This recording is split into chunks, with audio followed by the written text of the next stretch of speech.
네, 안녕하세요. 도사 이승태 TV의 이승태 변호사입니다. 벌써 이제 가을이 왔는지 좀 쌀쌀해지기 시작했어요. 그동안 계속 가을인데도 좀 더웠는데, 오늘은 지금 저희가 영업 양도인의 경업금지 의무 위반, 이 부분을 좀 살펴보려고 그래요. 경업이라고 하는 건 경쟁되는 영업을 금지하는 의무를 얘기하는 거예요. 근데 그런 게 어디 있냐면, 보통 회사에서는 이사를 뽑았어. 만약에 A라는 주식회사에서 내가 이사를 뽑아가지고 일을 같이 했는데, 이사가 나가면서 똑같은 일을 한단 말이에요. 그럼 그것도 경업금지 의무 위반이 되는 거예요. 그리고 또 하나 어떤 경우가 있냐면, 지금 우리가 하려고 하는 것처럼 영업 양도를 했어. 그러니까 뭐냐면, 임차인하고 새로운 임차인이 이거 와플집 굉장히 괜찮을 것 같은데 당신 이거 사. 그래가지고 권리금까지 주고 만약에 영업을 양도해 왔는데, 그 사람이 옆집에서 바로 뭐 100m 내에서 또 와플집을 한다. 이런 것의 경우에 그러면 경업금지, 그러니까 경쟁되는 영업을 금지할 수 있겠느냐, 이런 문제가 생기는 겁니다. 또 경업금지가 뭐가 있냐면, 상가에 들어갔는데 미정원이 같은 1층에 2개야. 이 경우에는 또 어떻게 되느냐, 이런 경우도 있거든요. 근데 오늘은 그 중에서 영업 양도인의 그 경업금지 의무 위반만 좀 살펴보려고 합니다. 경업금지 의무가 뭐냐? 지금 제가 얘기한 것처럼 동일한 상인과 일정한 관계에 있는 자에게 그 영업과 경쟁적인 성질을 띠는 행위를 못하게 하는 것을 경업금지 의무 위반이라고 하는데, 이게 법에 규정이 되어 있습니다.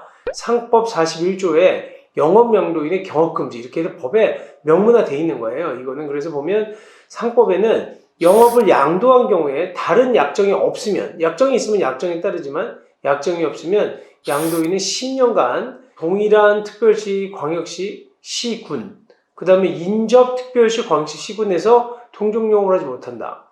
굉장히 광범위하잖아요. 사실은 뭐 지금 시군이 얼마나 커, 서울시가 큰데 그것뿐만 아니라 인접 특별시, 광역시, 시군구에서도 동종영업을 하지 못하도록 제한하고 있는 게 상법이에요. 그리고 또 하나는, 만약에 양도인이 동종영업을 하지 않을 것을 약정했을 때는 대신 20년을 초과하지는 못해. 동종영업하지 않겠어라고 해서 영업을 양도했잖아요.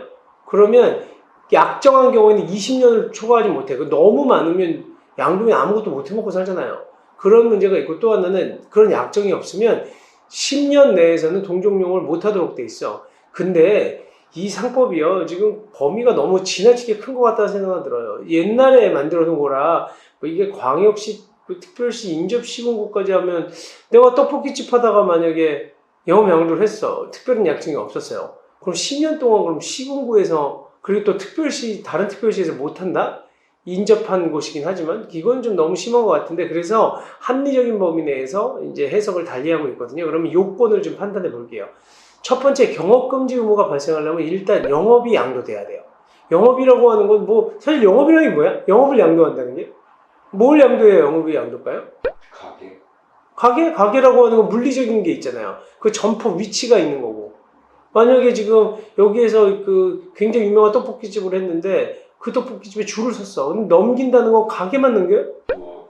그렇죠. 물적 시설뿐만 아니라 노하우라든지, 그러니까 영업의 일체, 그러니까 영업에 필요한 모든 부분을 다 넘긴다라고 했을 때 이제 영업의 동일성이 인정이 되는 거예요. 그러니까 만약에 내가 떡볶이집을 하다가 떡볶이집을 넘겼는데 옆집 가가지고 김밥집을 한다. 사실은 그게 품목도 이제 문제겠죠. 어떤 것을 파느냐, 그거에 따라서. 그러니까 종류, 품목, 그 다음에 어떤 부분을 넘긴 것이니, 시설만 넘긴 것인지, 아니면 노하우까지 넘긴 것인지, 아니면 또 이제 고객들의 정보 있잖아, 이런 것까지 다 넘긴 것인지에 따라서 영업의 동일성을 달리 판단한다는 거예요. 그래서 예를 들어서 우리가 한번 살펴볼게요. A가 마포구에서 일반 음식점을 영업하다가 B한테 양도를 했어. 그런데 여기서 뭐라 그랬냐면, 동종 영업하지 않기로 약정을 했었거든요.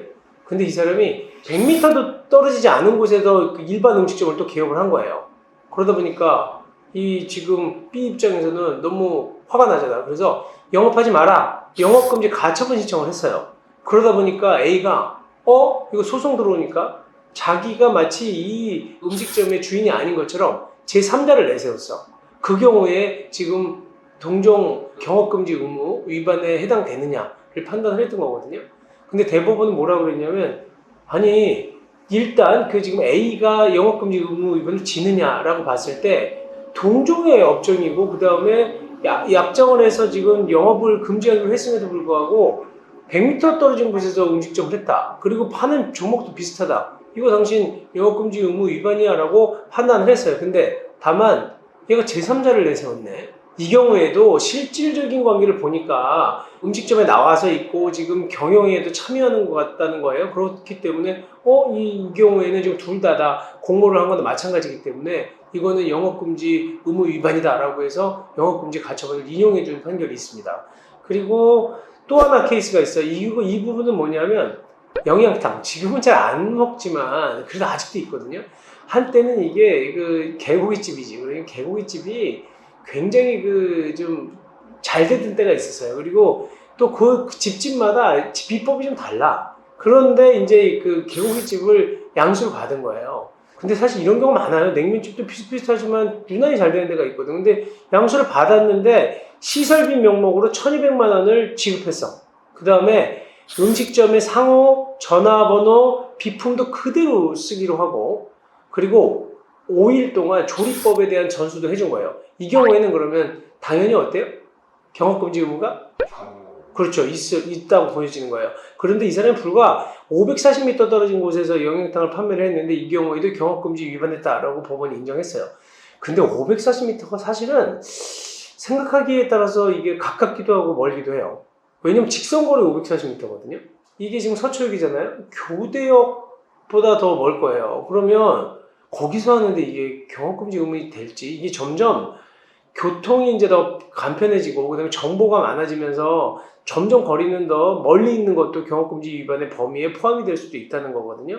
그리고 어쨌든 상식적으로 봤을 때 이건 좀 심하다. 그리고 이거는 좀 동종영업을 하는 거 아닌가? 그리고 산 사람 입장에서 얼마나 억울해요. 그러니까 돈까지 주고 권리금 다 주고 영업을 하려고 그랬더니 옆집에서 또 차려? 이런 경우가 문제가 된다는 거예요. 그리고 또 하나 이 케이스도 한번 볼게요. 그러니까 코로나가 이제 언제 갈지 모르기 때문에 이 사람은 권리금 3천만 원 주고 한식당을 인수를 했어요. 근데 그 자리가 굉장히 장사가 잘 되던 자리였나 봐요. 그런데 요즘 코로나 때문에 장사도 안 되는데 이전 업자가 멀지 않은 곳에서 이름을 바꿔서 오픈해서 영업을 하고 있다는 겁니다. 이 경우에 지금 똑같은 메뉴는 아니지만 한식 업종 자체가 좀 비슷하다. 어찌된 일이냐고 찾아가서 물었더니 그분 얘기가 그냥 지인을 도와주고 있다는데 이거 별 문제가 없는 거냐라는 거거든요. 그래 이런 경우가 굉장히 이제 애매한 거예요.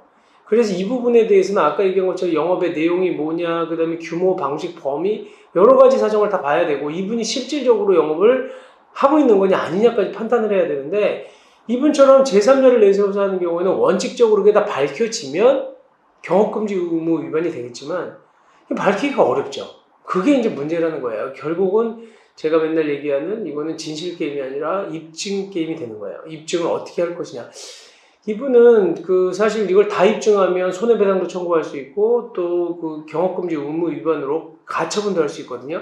근데 비슷하다. 업종이 비슷하다. 그리고 구체적으로 봐야 돼. 여기서 한식을 어떤 걸 파느냐죠. 그러니까 주로 순두부 파는 집이냐 아니면 그냥 한식이라고 해서 잡다하게 파는 집이냐에 따라 또 다르기 때문에 구체적인 사정을 이 부분은 봐야 된다는 겁니다.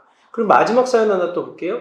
이분은 5년 동안 헤어샵 하다가 권리금을 받고 샵을 넘겨줬어요. 근데 가게를 넘길 때 명단은 넘겨주지 않았어. 잘 들어보세요. 명단은 안 넘겨줬는데 그 새로 들어온 원장님이 이름도 싹 바꿨어요. 샵의 이름도 바꿨고 그 다음에 전화번호도 바꿔서 운영을 하고 계세요. 그리고 권리금 계약서는 약정선 쓰지 않았고 권리금은 시설비 쪽으로만 받은 거예요.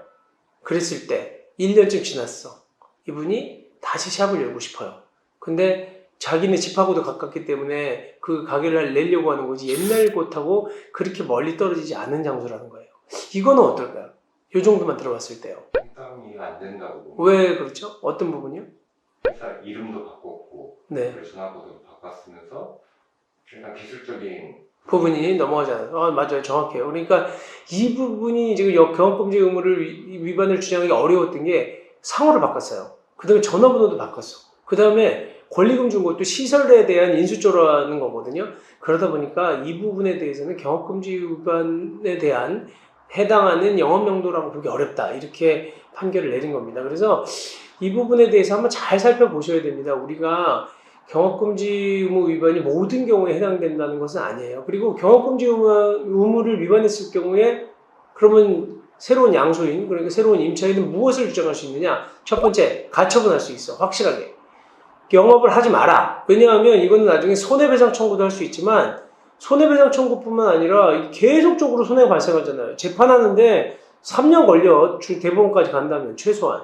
그 기간 동안 그럼 손실 다 보고 망하게. 그러니까 영업금지 가처분을 할 수 있다는 거예요. 그게 가장 강력한 거고. 그 다음에 내가 그 사람의 의무 계약을 했다 그러면 계약 위반으로 인한 손해배상 청구도 할 수 있고. 또 하나는 권리금을 줬잖아요.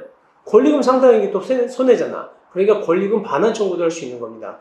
그래서 이런 민사소송을 제기할 수 있다는 것 알아두시고요. 오늘은 저희가 경업금지 의무 위반에 대해서 살펴봤어요. 그리고 다음에는 요거랑 관련해 권리금은 또 어떤 부분인지 그 부분도 한번 저희가 살펴보도록 하겠습니다. 네, 감사합니다.